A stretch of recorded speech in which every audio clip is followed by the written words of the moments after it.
This is video number 17 in the series of videos for building our Drive app. It is also the second one in stage 7.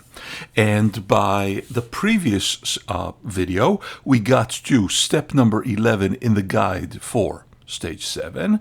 And we have a left door that looks like it's made of, like glass, and we gave it the right dimensions and everything, and we stopped right before step 12, which we're going to do now. To door left, we're going to add the component called hinge joint. We already used in this app something called a spring joint, but now we're going to use a hinge joint. A hinge joint is a component that lets objects basically get connected to a hinge, whether visible or invisible, and swing on it like a door. So that's exactly what we want. So just like many other components, like the spring joint and like constant force, it adds or it necessitates a rigid body. So we're going to add the hinge joint, and it also added the rigid body. And as usual, we always take care of that first. So in the rigid body, we're going to give it the following parameters. We're going to give it a mass of 100. Why? Because we want a heavy door. A door that once it swings shut cannot be like, pried open. So once we pass the door, there's only one way forward. We cannot go back. Also, these numbers stay the same. And the other thing we're going to do is uncheck gravity, because we don't want, it's a pretty heavy door, and we don't want its swing to be affected by gravity. It's going to swing sideways like a door. And I think I covered everything here. And then we're going to give the hinge joint itself these parameters. And I highlighted, since there's quite a few important ones, I highlighted them in yellow. So let's go over them. I'm going to place mine right next to what I see in the screenshot and go over them one by one.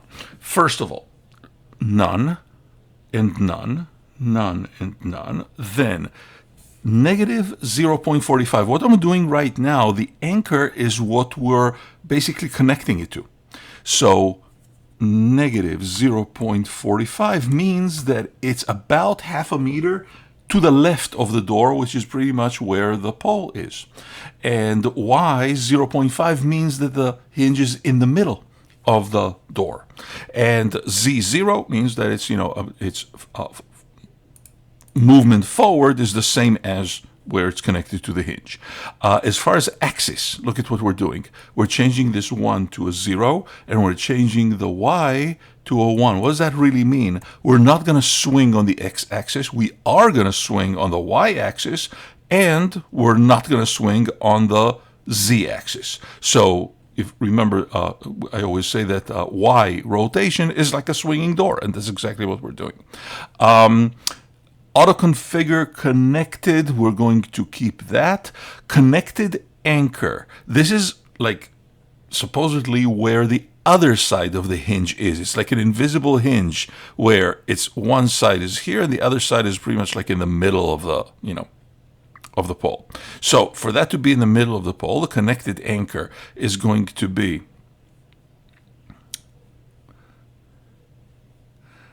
we need to check use spring, and once we do,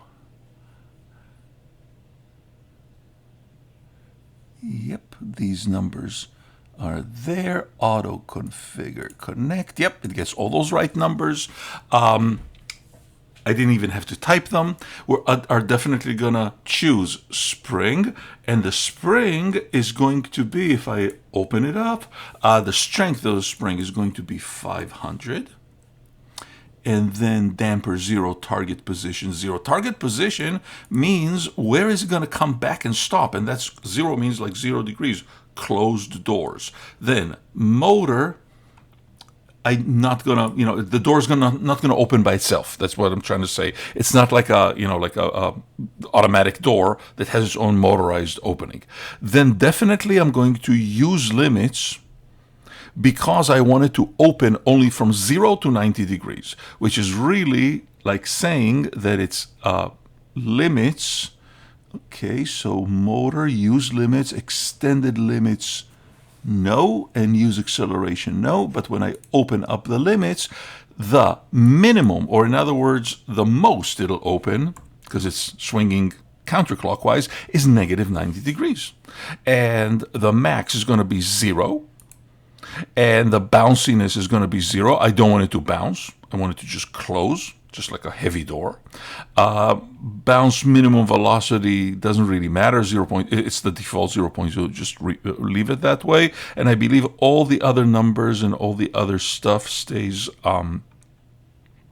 the way it is. Now it says play to test. You should be able to drive and swing the door open.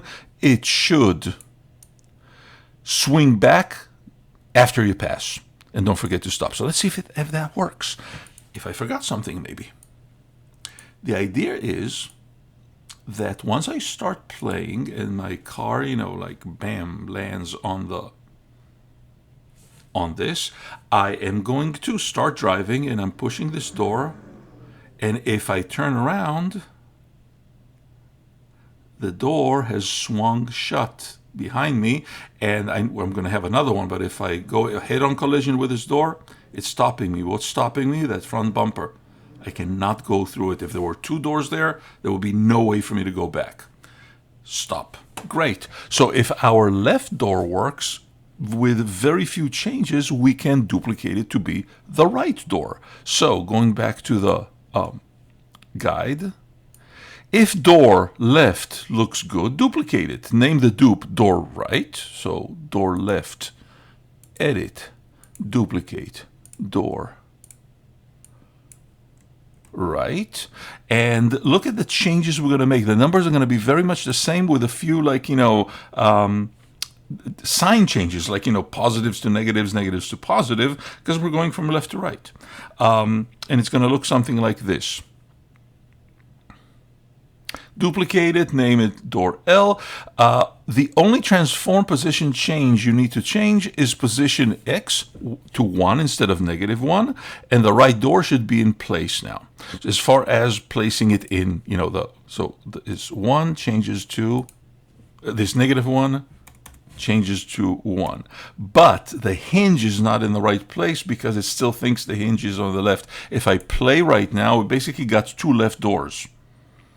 If I try to go through them, this one, also see how it's, they both have like a hinge that's connected to its left. So what we need to do is change some things on the hinge joint of the right door to make it rotate on a right hinge. And just to see those changes, here they are.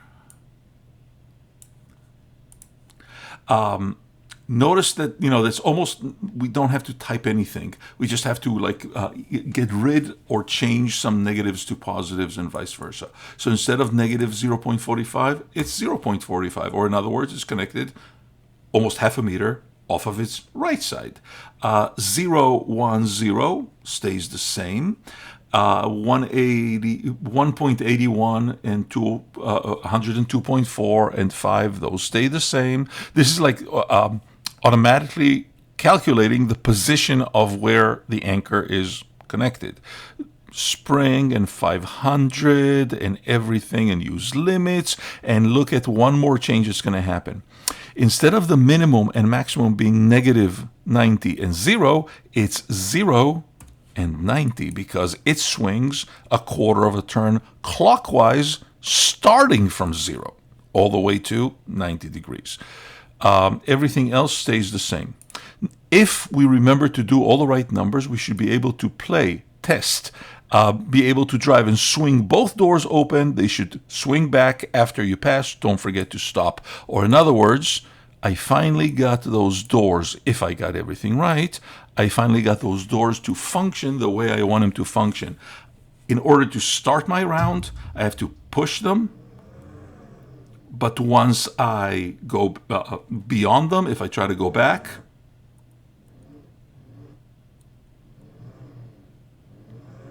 I can't. no matter what I do. Good. Next.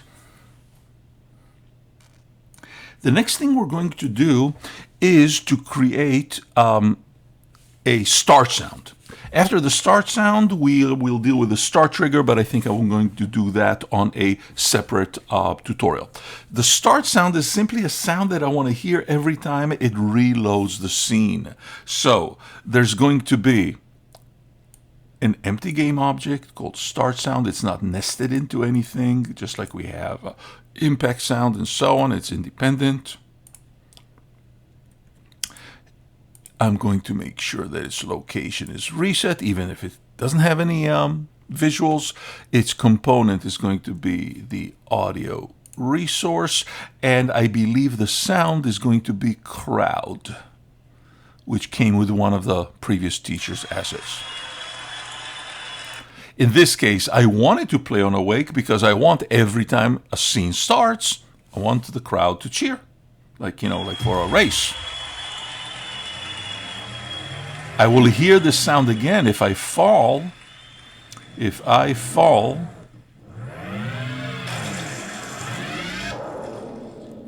and get reincarnated, I hear this sound again and I can start the whole thing again. Great. I'm going to uncheck. We're going to create a start sound, audio resource crowd, uncheck play on awake, and uncheck. No, it needs to check play on awake, not uncheck. Sorry, it's a good thing I read and fixed it. It needs to be play on awake, but uncheck loop. I don't want it to play over and over again. We're going to address requirement number 19 and pretty much all the way to the end of this in the next tutorial, which will be number 18, and will also be the third one in stage 7.